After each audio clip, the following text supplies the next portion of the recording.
Body armor. A body armor, or personal armor. Armor is protective clothing, designed to absorb and/or deflect slashing, bludgeoning and penetrating attacks by weapons. It was historically used to protect military personnel, whereas today, it is also used to protect various types of police, private citizens, private security guards or bodyguards.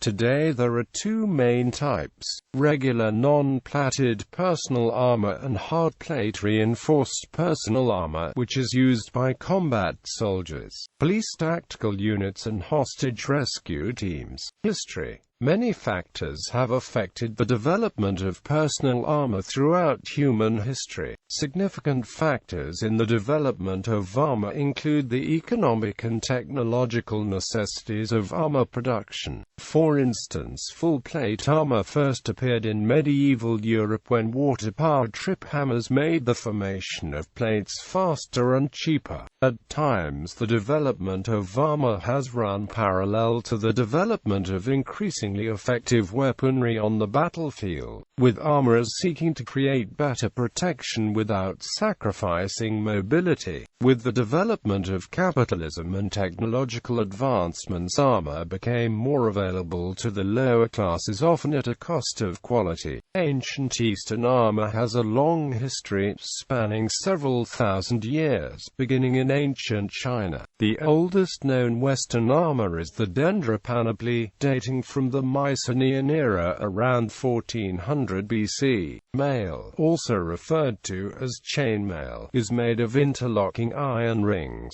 which may be riveted or welded shut. It is believed to have been invented by Celtic people in Europe about 500 BC. Most cultures who used mail used the Celtic word burn or a variant, suggesting the Celts as the originators. The Romans widely adopted mail as the larica hamata, although they also made use of larica segmentata and larica squamata. While no non-metallic armor survives, a linen laminate known as linothorax is repeatedly mentioned in ancient Greek sources. In East Asian history, laminated armor such as lamella, and styles similar to the coat of plates, and brigandine were commonly used. Later cuirasses and plates were also used. In pre-Qin dynasty times, leather armor was made out of rhinoceros. Chinese influence in Japan would result in the Japanese adopting Chinese styles, the samurai armor being a result of this influence. Middle Ages in European history. Well-known armor types include the mail hauberk of the early medieval age, and the full steel plate harness worn by later medieval and Renaissance knights, and a few key components by heavy cavalry in several European countries until the first year of World War I. Plate. Gradually, small additional plates or discs of iron were added to the mail to protect vulnerable areas. By the late 13th century, the knees were capped, and two circular discs, called bisajus, were fitted to protect the underarms. A variety of methods for improving the protection provided by mail were used as armorers seemingly experimented. Hardened leather and splinted construction were used for arm and leg pieces. The coat of plates was developed, an armor made of large plates sewn inside a textile or leather coat. Early plate in Italy and elsewhere in the 13th to 15th centuries were made of iron. Iron armor could be carburized or case-hardened to give a surface of harder steel. Plate armor became cheaper than mail by the 15th century as it required much less labor, and labor had become much more expensive after the Black Death. Though it did require larger furnaces to produce larger blooms, mail continued to be used to protect those joints which could not be adequately protected by plate, such as the arm pin, crook of the elbow and groin. Another advantage of plate was that a lance rest could be fitted to the breastplate. The small skull cap evolved into a bigger true helmet, the bastionet, as it was lengthened downward to protect the back of the neck and the sides of the head. Additionally, several new forms of fully enclosed helmets were introduced in the late 14th century to replace the great helm. such as the sallet and barbute and later the armour and close helm. Probably the most recognized style of armor in the world became the plate armor associated with the knights of the European late Middle Ages, but continuing to the early 17th century Age of Enlightenment in all European countries. By about 1400 the full harness of plate armor had been developed in armories of Lombardy. Heavy cavalry dominated the battlefield for centuries in part because of their armor. In the early 15th century, small hand cannon first began to be used in the Hussite wars, in combination with Wagenburg tactics, allowing infantry to defeat armored knights on the battlefield. At the same time, crossbows were made more powerful to pierce armor, and the development of the Swiss pike square formation also created substantial problems for heavy cavalry. Rather than dooming the use of body armor, the threat of small firearms intensified the use and further refinement of plate armor. There was a 150-year period in which better and more metallurgically advanced steel armor was being used, precisely because of the danger posed by the gun. Hence, guns and cavalry in plate armor were threatened remedy together on the battlefield for almost 400 years. By the 15th century, Italian armor plates were almost always made of steel. In southern Germany, armorers began to harden the steel armor only in the late 15th century. They would continue to harden the steel for the next century because they quenched and tempered the product, which allowed for the fire gilding to be combined with tempering. The quality of the metal used in armor deteriorated as armies became bigger and armor was made thicker, necessitating breeding of larger cavalry horses. If during the 14th and 15th centuries armor seldom weighed more than 15 kilograms, then by the late 16th century it weighed 25 kilograms. The increasing weight and thickness of late 16th century armor therefore gave substantial resistance. In the early years of pistol and arquebuses, firearms were relatively low in velocity. The full suits of armor, or breastplates, actually stopped bullets fired from a modest distance. The front breastplates were, in fact, commonly shot as a test. The impact point would often be encircled with engraving to point it out. This was called the proof.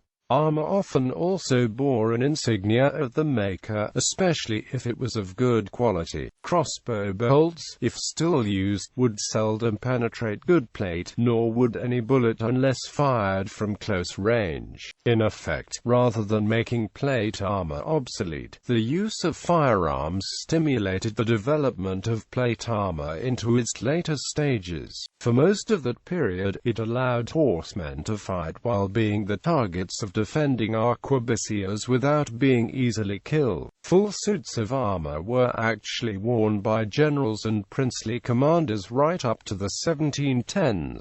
Horse armor. The horse was afforded protection from lances and infantry weapons by steel plate barding. This gave the horse protection and enhanced the visual impression of a mounted knight. Late in the era, elaborate barding was used in parade armor. Gunpowder era. As gunpowder weapons improved, it became cheaper and more effective to have groups of unarmored men with early guns than to have expensive knights, which caused armor to be largely discarded. Cavalry units continued to use armor for longer. Examples include the German Reiter, Polish heavy hussars, and the back and breast worn by heavy cavalry units during the Napoleonic Wars. Modern use metal armor remained in limited use long after its general obsolescence. Soldiers in the American Civil War bought iron and steel vests from peddlers. The effectiveness of the vests varied widely. Some successfully deflected bullets and saved lives, but others were poorly made and resulted in tragedy for the soldiers. In any case, the vests were abandoned by many soldiers due to the weight on long marches as well as the stigma they got for being cowards from the fellow troops. At the start of World War I in 1914, thousands of the French cuirassiers rode out to engage the German cavalry, who likewise used helmets and armor. By the period, the shiny armor plate was covered in dark paint and a canvas wrap covered their elaborate Napoleonic-style helmets. Their armor was meant to protect only against sabers and light lancers. The cavalry had to beware of high-velocity rifles and machine guns like the foot soldiers, who at least had a trench to protect them.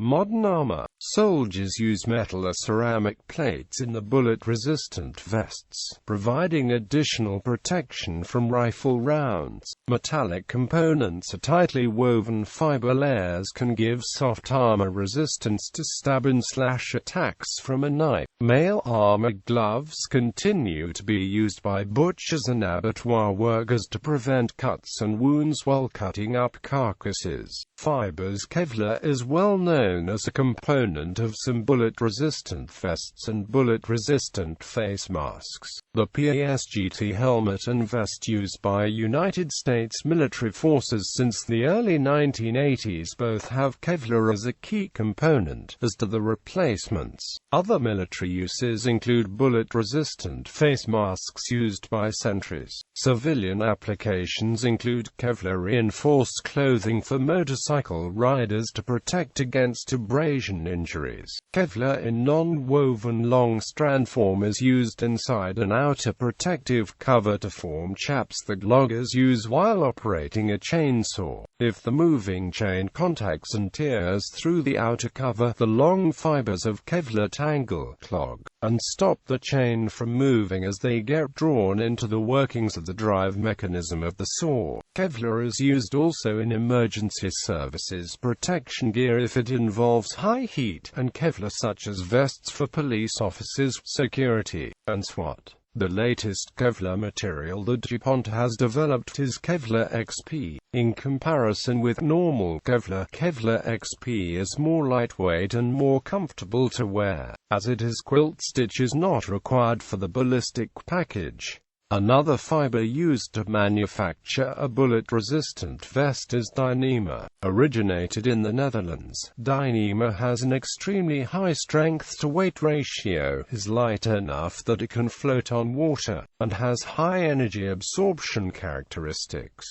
Dyneema is a polyethylene fiber. Protected areas. Shield. A shield is held in the hand or arm. Its purpose is to intercept attacks, either by stopping projectiles such as arrows or by glancing a blow to the side of the shield user. Shields are also used offensively as a bludgeoning weapon. Shields vary greatly in size, ranging from large shields that protect the user's entire body to small shields that are mostly for use in hand-to-hand combat. Shields also vary a great deal in thickness, whereas some shields were made of thick wooden planking to protect soldiers from spears and crossbow bolts. Other shields were thinner and designed mainly for glancing blows away. In prehistory, shields were made of wood, animal hide, or wicker. In antiquity and in the Middle Ages, shields were used by foot soldiers and mounted soldiers. Even after the invention of gunpowder and firearms, shields continued to be used. In the 18th century, Scottish clans continued to use small shields,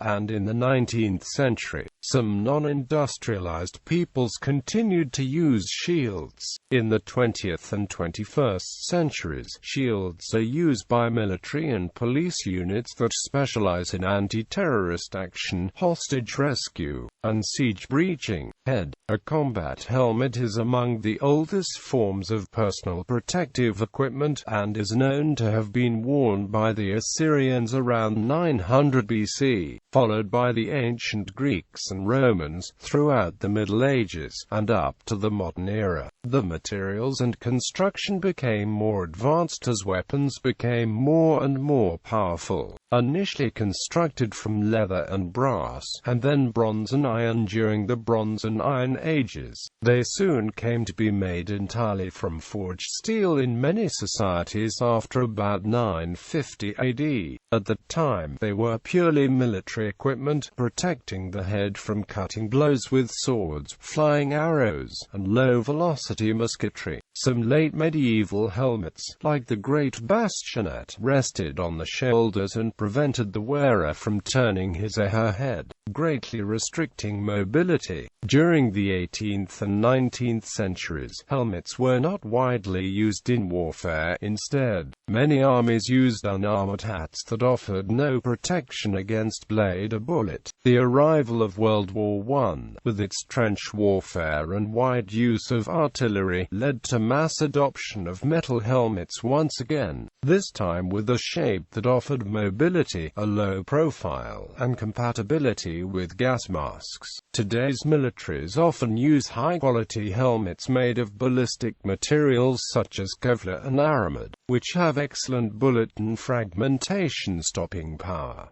Some helmets also have good non-ballistic protective qualities, though many do not. The two most popular ballistic helmet models are the PASGT and the MICH. The Modular Integrated Communications Helmet type helmet has a slightly smaller coverage at the sides, which allows tactical headsets and other communication equipment. The MICH model has standard pad suspension and 4-point chin strap. The Personal Armor System for Ground Troops helmet has been in use since 1983 and has slowly been replaced by the MICH helmet. A ballistic face mask is designed to protect the wearer from ballistic threats. Ballistic face masks are usually made of Kevlar or other bullet-resistant materials, and the inside of the mask may be padded for shock absorption, depending on the design. Due to weight restrictions, protection levels range only up to NIJ level IIIA. Torso. A ballistic vest helps absorb the impact from firearm-fired projectiles and shrapnel from explosions, and is worn on the torso. Soft vests are made from many layers of woven laminated fibers and can be capable of protecting the wearer from small-caliber handgun and shotgun projectiles, and small fragments from explosives such as hand grenades.